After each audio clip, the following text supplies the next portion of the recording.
जय श्री कृष्णा। माघ महात्म्य कथा 7वां अध्याय। दत्तात्रेय जी बोले, चित्रगुप्त ने जब आलोचना की तब यमराज ने दूतों को आज्ञा दी कि एक को तो घोर नरक में ले जाओ जहाँ कठिन दुख होता है, और दूसरे को स्वर्ग में रखो जहाँ उत्तम सुखों के भोग हैं।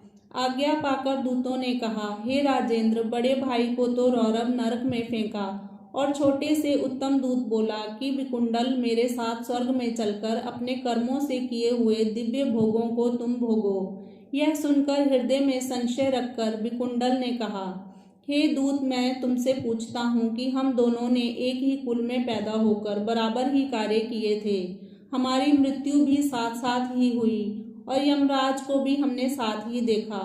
तब किस कारण से मेरे बड़े भाई को नरक में फेंका गया और मुझे स्वर्ग मिला? विकुंडल के ऐसा पूछने पर यमदूत कहने लगा, हे विकुंडल, जिस प्रकार एक वृक्ष पर अनेक प्रकार के पक्षियों का आवागमन होता है, उसी तरह इस संसार में पुत्र, पत्नी, बहन, भाई, माता, पिता आदि का जन्म के कारण संगम होता है।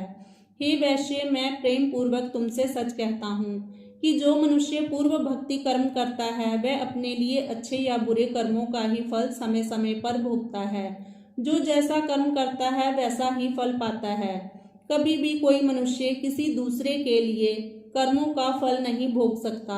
तुम्हारा भाई अत्यंत पापों के कारण नरक में गया है और तुम धर्मात्मा होने के कारण सदैव स्वर्ग प्राप्त करते हो। विकुंडल ने कहा, मैंने इस जन्म में प्रायः पाप ही किए हैं, पुण्य नहीं किए।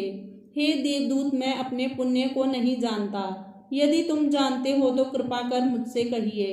देवदूत बोला, हे वैश्य, सुनो, जो पुण्य तुमने किया है मैं वह भली प्रकार से जानता हूँ। तुम नहीं जानते।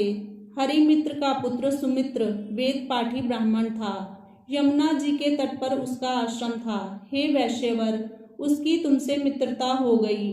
उसके साथ तुमने 2 बार माघ मास में निर्मल यमुना जी के जल में स्नान किया था, जिससे हे वैश्य श्रेष्ठ, तुम सब पापों से मुक्त हो गए तथा तुमने स्वर्ग को प्राप्त किया।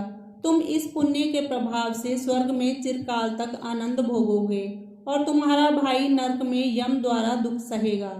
80 पत्रों से काटा जाएगा, मुहरों से ताड़ित किया जाएगा, चट्टान पर पीसा जाएगा तथा अंगारों से भूना जाएगा। दत्तात्रेय जी बोले, इस तरह दूत की बात सुनकर वह भाई के दुख से दुखी हुआ।